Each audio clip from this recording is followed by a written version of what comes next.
ఇప్పుడు customer 1815 to 2500 వేసుకున్న తర్వాత వాళ్ళ కాలిక్యులేషన్స్ ప్రకారం ఇస్తారా సార్ మీరు కూడా? లేకపోతే అంటే అక్కడ వేస్తామంటే మా ప్రాఫిట్ మీద కూడా పెట్టుకోండి, ఇన్వెస్ట్మెంట్ ఎంత ప్రాఫిట్ పెట్టుకుంటారు. ఎగ్జాక్ట్లీ ఇన్వెస్ట్మెంట్ ఎంత చేసాం, ఇందులో ఇన్వెస్ట్మెంట్స్ ఎవరెవరు ఇందులో ఇన్వెస్ట్మెంట్ ఎంత అమౌంట్ పెట్టారో, సో మా ఇన్వెస్ట్మెంట్స్ అమౌంట్స్ ఎంత వస్తాయి. జనరల్గా బయట అనుకుంటారు అపార్ట్మెంట్స్ కన్స్ట్రక్షన్ లో కానీ విల్లాస్ కన్స్ట్రక్షన్ లో బిల్డర్స్ కి పెద్దగా మార్జిన్స్ వచ్చే అవకాశం తక్కువ అండి.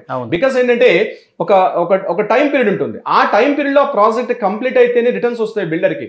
ఇన్ టైమ్ లో ప్రాజెక్ట్ కంప్లీట్ కాలేదనుకోండి, ఇంట్రెస్ట్ లో ఇవన్నీ క్యాల్కులేషన్ చేసుకుంటే మనం ఏదైతే ఎక్స్పెక్ట్ చేసిన అమౌంట్ అనుకుంటాం ఈ అమౌంట్ కి మైనస్ లోకి వెళ్ళిపోతాం.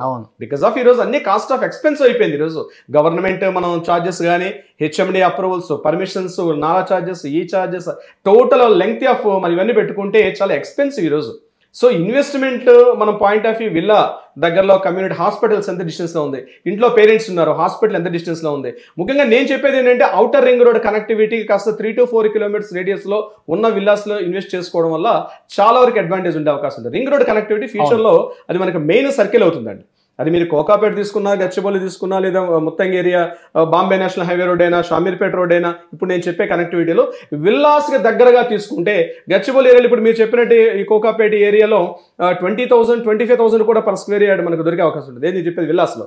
అదే మీరు కాస్త కనెక్టివిటీ దూరంగా వెళ్ళారు అనుకోండి, రింగ్ రోడ్ సర్కిల్లోనే, అక్కడ మీకు 10,000 12,000 రూపీస్ దొరికే అవకాశం ఉంది. అంటే మీరు నెగోషియేషన్స్ చేసుకోవడం, బార్గెన్ చేసుకోవడం, కన్స్ట్రక్షన్ వాల్యూ ఎలా ఉంది చూసుకోవడం, కన్స్ట్రక్షన్స్ ఎవరు చేస్తున్నారు ఇది కూడా మీరు ఇవన్నీ కంపేర్ చేసుకోవాలి. వాళ్ళు వాడుతున్న మెటీరియల్ ఏ మెటీరియల్ వాడుతున్నారు, ఏ టైప్ ఆఫ్ ఏ సిమెంట్ క్వాలిటీ వాడుతున్నారు, ఏ గ్రేడ్ సిమెంట్ వాడుతున్నారు, స్టీల్ ఏ బ్రాండ్ వాడుతున్నారు, ఇవన్నీ కూడా మీరు చెక్ లిస్ట్ క్లియర్గా చేసుకోవాలి.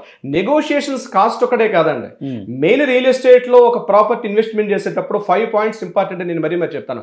First one is the rate card, అంటే లొకేషన్, ఏ లొకేషన్లో తీసుకుంటారని చాలా most important.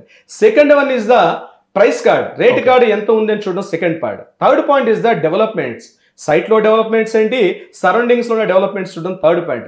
Fourth point is the legality, అంటే మీరు తీసుకున్న సైట్కి లీగల్ డాక్యుమెంట్స్ అన్ని పర్ఫెక్ట్గా ఉన్నాయా లేదా. వితౌట్ లీగల్గా ఒక్క డాక్యుమెంట్ లేకపోయినా ఈవెన్ మీరు సింగిల్ రూపీ కూడా మీరు పే చేయవద్దు, రెరా అప్రూవల్ లేదు, సింగిల్ రూపీ. సార్ ఒకటే చెప్తానండి, రియల్ ఎస్టేట్లో నంబర్ ఆఫ్ వర్డ్స్ ఉంటాయి, రకరకాల వర్డ్స్ చెప్తారు. మీరు పేపర్ నమ్ముకోండి, సైట్ నమ్ముకోండి, documentation is the most important. Before buying a property documentation నమ్మండి, పర్సన్స్ నమ్మవద్దు, బ్రాండ్స్ నమ్మవద్దు, డాక్యుమెంటేషన్ పర్ఫెక్ట్గా చూసుకోండి. ఇక లాస్ట్ ఫైనల్ 5th పాయింట్ అంటే రేట్ అప్రిసియేషన్ ఎంత స్కోప్ ఉంటుంది, ఇన్ని రోజుల్లో ఎంత రిటర్న్స్ వస్తాయని కూడా కంపేర్ చేసుకోండి.